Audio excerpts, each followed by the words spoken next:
Okay, I'm here with Dr. Dan Green again, Executive Director of New Life Resources. And we were together last week and we talked about just the problem of mental health in the very challenging season that we're in right now. And today we're going to pivot a bit and we want to talk more about some practical solutions and things that we can do. But before we go there, Dr. Green, talk about this whole stigma that's often in the religious community with faith and mental health. It's not talked about a whole lot. Why is that? Um, a lot of the background in psychology and the sciences, about 100 years ago, there was this dichotomy between faith and science. And very sadly, that led to a lot of misunderstandings. Many those in the sciences today are Christ followers. Many in the psychological fields are Christ followers. And what we see is that God has designed us as physical beings. The whole incarnation, God becoming human, validates that God sees our physical well-being as very significant to who his creation is, who we are. And in this, we're seeing that the consequences of sin have also altered how our bodies work. Not just how our hearts work, or our minds, our souls, but also how our bodies work in disease and illness and death entered in. Not supposed to be that way, but it is that way, and that's what we got to deal with. Now, over the years, a lot of philosophies have tried to get control over this consequence of sin. We've had thoughts such as physical illness is only an illusion, or physical illness is only a sign of absence of faith, or physical illness will always be healed if the person has just enough faith, or we can name it and claim it, or we can have the power of positive thinking, or somehow I can get above the consequences of sin by something that I control through my faith. That is not what the gospel teaches us. That even Jesus submitted himself to the power of death, but then overcame it. And that is our eternity with him. But here we are dealing with these consequences.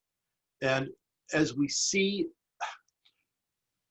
just as the body doesn't sometimes work well with cancer, sometimes it doesn't work well with emotional processing, or with thinking, or with our reactivity to external things, etc. And we have challenges with depressions or anxieties or obsessive thoughts or reality testing, all kinds of malfunctions of the body. Now, let me just share one last thought on this, and that is the story that's recorded in Mark 12, Luke 21, when Jesus and the disciples were watching people give their gifts at the temple. And he identified, after some very rich people given large amounts, a widow gave just a couple of pennies. And he said, truly, I tell you, this poor widow has put more into the treasury than all of the others. They all gave out of their wealth, but she, out of her poverty, put in everything, all she had.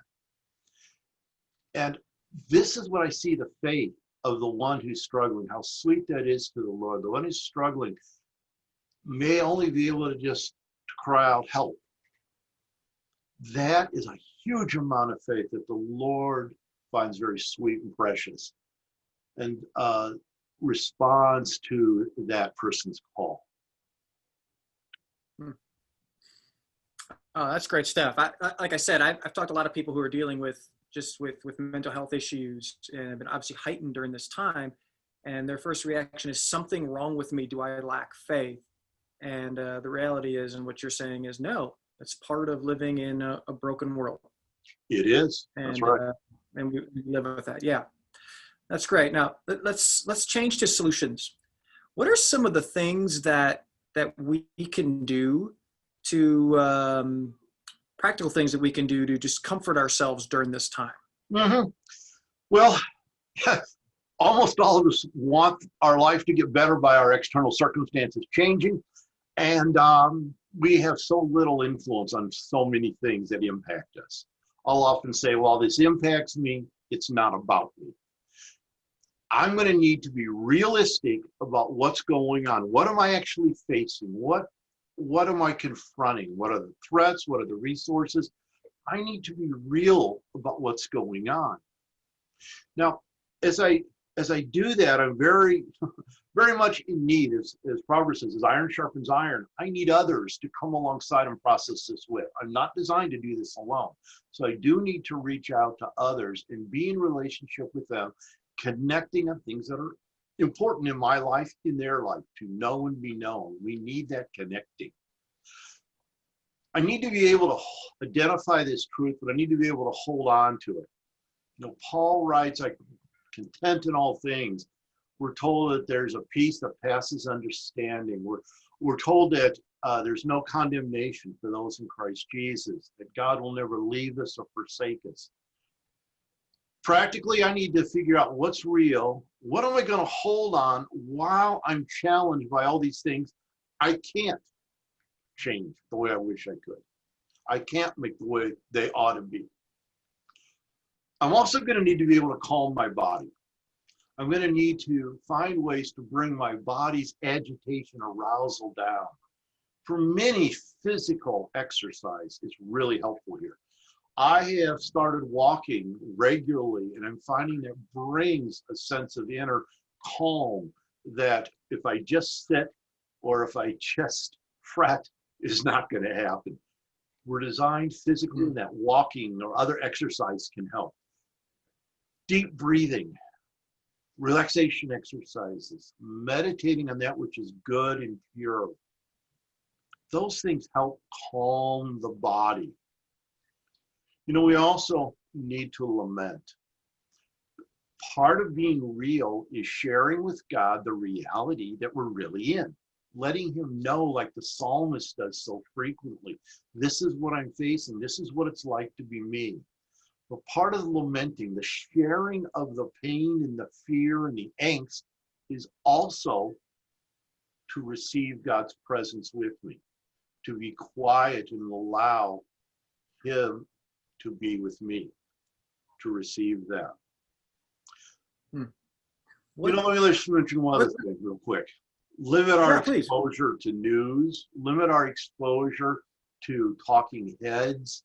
So much of what is called news is really just people giving opinions after opinions after opinions. Talk about what that does. The more that we ingest with that and all that stuff, talk about what that does to us. Absolutely, that agitates us, that arouses anger and fear.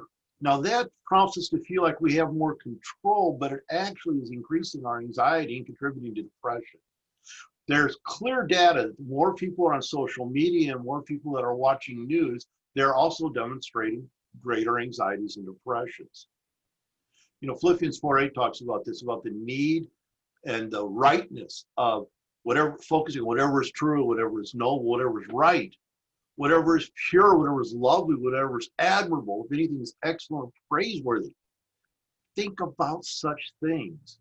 We can intentionally limit how much we take in of this other information and intentionally bring in that which is good.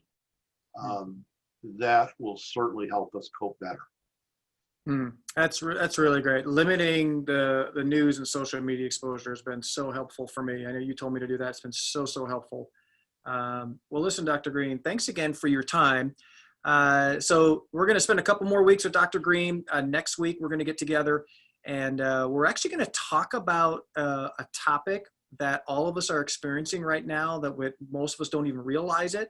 And even if we do, we avoid it altogether, but it's going to be really important for us when it comes to this whole term of just bettering our mental health. And so, Dr. Green, thanks again for being here. I want to encourage you to share this with a friend or someone who you know might be going through this, or subscribe to our YouTube channel as we get back together next week again with Dr. Green. Dr. Green, thanks again for your time.